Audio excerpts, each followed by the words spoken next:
Class 12 का ये बड़ा इंपॉर्टेंट क्वेश्चन है, आपकी एनसीईआरटी का क्वेश्चन है और ये एक एग्जांपल है, मैं आपको बता दूं।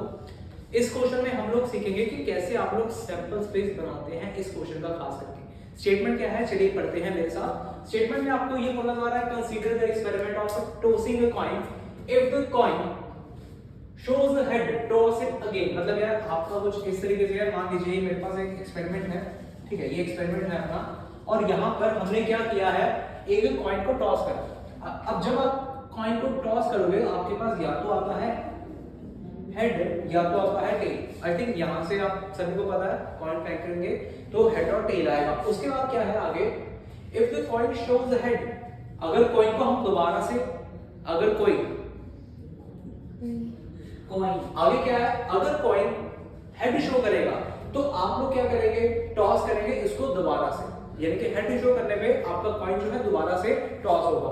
अगर दोबारा से टॉस होगा तो यहाँ पर आपके पास ये एक और आउटकम जो आएगी एच और टी ही तो आएगा, क्योंकि कॉइन फेंक रहे हो ना।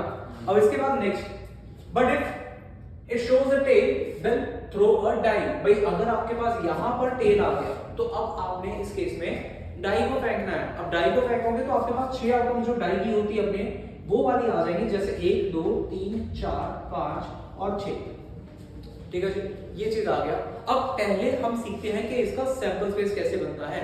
आप लोगों का सैंपल स्पेस जब भी आपने लिखना है S इज इक्वल टू, देखिए फॉर्मेट क्या रहेगा इसका, एक बार इसके साथ कॉम्बिनेशन यानी कि H कॉमा H ऐसा, और एक H और T, H और T। वैसा ही सेम काम यहां पर करेंगे, T1 T2 T3 T4 और T5 T6। ये सारी चीजें आपके पास यहाँ पर आ जाएंगी इस सैंपल स्पेस के अंदर। यहाँ तक सभी को क्लियर है? रिवर्स हो सकता है 1T। हाँ नहीं, 1T क्यों लिखना है आपने, T1 ही लिखिए ना। अगर आप यहाँ से जा रहे हो ना, T1 से जा रहे हो तो 1T मत लिखिए, उसकी तरफ जाइए भी। अब नेक्स्ट आगे क्या है, find the conditional probability of the event that the die shows a number greater than 4। भाई डाई के ऊपर जो नंबर आया वो ग्रेटर देन 4 है। अब ये क्या होगा बताओ, ए या B? What is the, find करिए ना, find the conditional probability. A, अगर अपने पास ये ए आएगा तो ए के अंदर देखिए सबसे पहले तो आएगा क्या क्या outcome, T5। Find the conditional probability of the event the die shows a number greater than 4। भाई डाई के ऊपर जो नंबर आ रहा हो वो ग्रेटर देन 4 आ रहा हो, यानी कि T,5 और T,6, बस यही पॉसिबिलिटी बन रही है और कोई नहीं बन रही। उसके बाद आगे क्या है,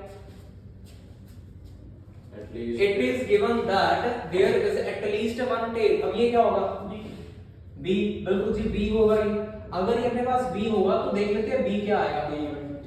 जैसे कि आ सकता है गिवन है एक ही टेल होनी चाहिए। अब एक से ज्यादा भी टेल चलेगी, एक से ज्यादा टेल भी तो आ सकती है। देखते क्या आएगा, वैसे ये आ सकता है क्या HT, क्या ये टेल है क्या इसके अंदर? हाँ तो यहाँ पर HT आ गया, और कोई है T1 आ जाएगा, और कोई T2 T3 T4 T5 T6, ये सारा आपके पास यहां तक ये आ गया। उसके बाद और अब काम क्या करना है बताओ, फॉर्मूला क्या रहता है कंडीशनल प्रोबेबिलिटी का, probability of A intersection B is equal to, sorry probability of A slash B is equal to probability of A intersection B और प्रोबेबिलिटी ऑफ A। ये आपका फॉर्मूला आ गया। अब बात है A इंटरसेक्शन B ढूंढने की। A इंटरसेक्शन B क्या आ रहा है, दिख रहा है A वाला सेट ये रहा, B वाला सेट ये रहा। A इंटरसेक्शन B क्या आ रहा है जी, T5 T6 इसमें भी है, T5 T6 इसमें भी तो है, T5 और T6 यहाँ पर आ गया अपना। इस तरीके से ये चीज बन गई। क्लियर यहाँ तक? आगे का मैं थोड़ा सा रब कर रहा हूँ, मैं क्वेश्चन की स्टेटमेंट ऊपर से रब कर रहा हूँ, ठीक है जी। इसके बाद और पढ़ते हैं कि और क्या क्या चीजें आएंगी यहाँ पर। अब आपको आगे की चीज सिखाता हूँ। मेन जो चीज है वो क्या है वो समझिएगा। जो मेन चीज है वो है प्रोबेबिलिटी को लिखने का तरीका, कि कैसे किसकी प्रोबेबिलिटी को लिखा जाता है आपके पास। जैसे यार यहाँ पर आपने सबसे पहले एक करा था एक्सपेरिमेंट, एक्सपेरिमेंट से हेड और टेल आ रहा था। अब हेड और टेल आने की प्रोबेबिलिटी क्या होती है, 50% यानी कि 1/2 1/2। तो यहाँ पर इसकी प्रोबेबिलिटी आ गई 1/2, यहाँ पर आ गई 1/2। क्लियर?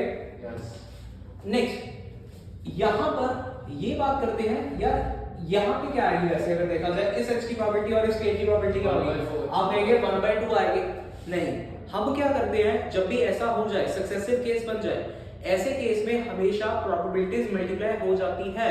मल्टीप्लाई कैसे, जैसे यहाँ पर इसकी प्रोबेबिलिटी थी 1/2, ये वाली प्रोबेबिलिटी यहाँ पर मल्टीप्लाई हो जाएगी, और इसकी आने की प्रोबेबिलिटी क्या है, हेड आने की प्रोबेबिलिटी 1/2, तो यानी कि ये आपके पास 1/4 प्रोबेबिलिटी आ गई।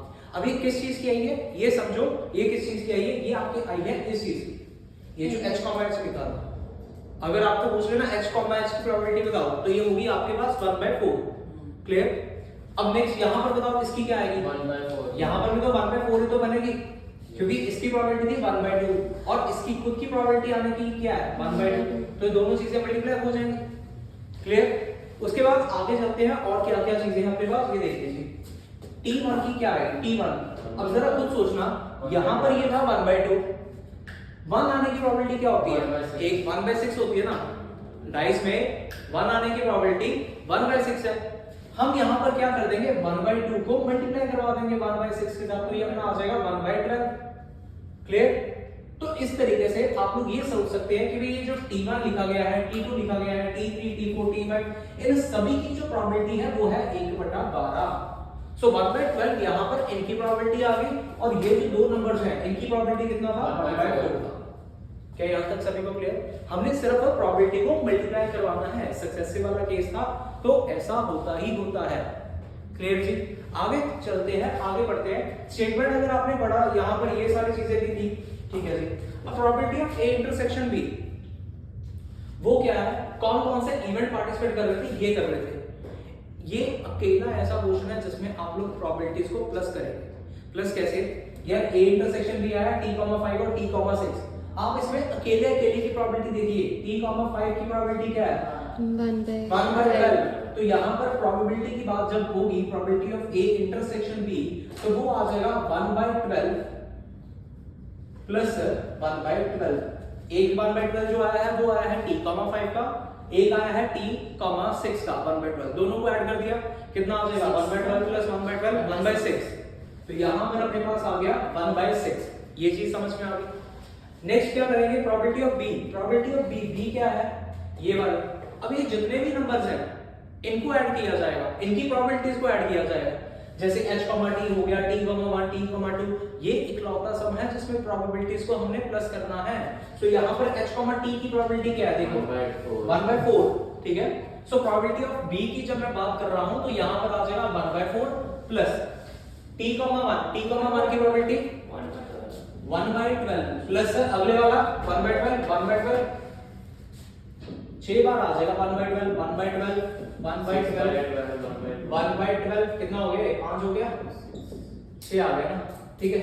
हाँ जी, तो ये तो इसका तो 6/12 आ गया, ठीक है ना, 1/12 6 बार ऐड हो रहा है तो इसका 6/12 आ जाएगा, 6/12 आ जाएगा, और 6/12 1/2 एग्जैक्टली। तो यहाँ पर बन गया 1/4 प्लस 1/2, इसको अगर सॉल्व कर दोगे तो ये आ जाएगा 3/4, ठीक है ना, 3/4 हो गया।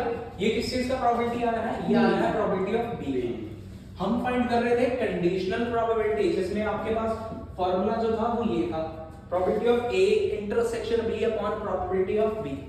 Probability of A intersection B कितना है, देखिए 1/6, ऊपर आ गया 1/6 अपॉन प्रोबेबिलिटी ऑफ बी कितना है 3/4, तो यहां पर आ गया ये 3, ये 4, ये नंबर इधर जाता है, ये नंबर इधर जाएगा, तो यहां आ जाएगा 4 into 1, यहां आ गया 3 into 6, कटिंग कर देते हैं, 2 के ऊपर ये कट गया, 3 के ऊपर ये आ गया 2/9, so this will be your correct answer. समझ में आ गया, सबको समझ में आ, सही था क्वेश्चन, पेपर में आ जाता है आजकल, ठीक है जी। वीडियो को लाइक, चैनल को सब्सक्राइब